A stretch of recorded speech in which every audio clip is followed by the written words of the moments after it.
ময়মনসিংহে ঈদ উদযাপন শেষে কর্মস্থলে ফিরছেন নানা শ্রেণী পেশা ও কর্মজীবী মানুষেরা। ময়মনসিংহ থেকে এসএমকে মিজানের পাঠানো তথ্য ভিডিও চিত্রে থাকছে বিস্তারিত। অভিযান নিউজ টিভির সাথে আছি আমি তৌফিক হাসান। আজ 6 এপ্রিল রবিবার সকালে এরকম দৃশ্যের দেখা মিলেছে নগরীর ঢাকা বাইপাস এলাকায়।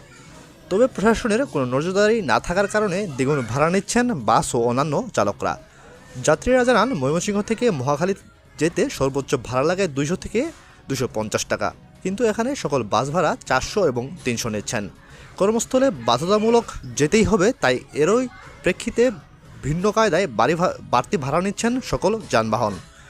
আজ এবং আগামীকাল খুলছে সকল গার্মেন্টস ফ্যাক্টরি এবং অফিস কার্যক্রম। যাত্রীরা এরই ভোগান্তি মাথায় নিয়ে চলেছে নিজ গন্তব্যে। যাত্রীদের দাবি, বাড়তি ভাড়া এবং ভোগান্তির দিকে প্রশাসনের নজর দেওয়া জরুরি।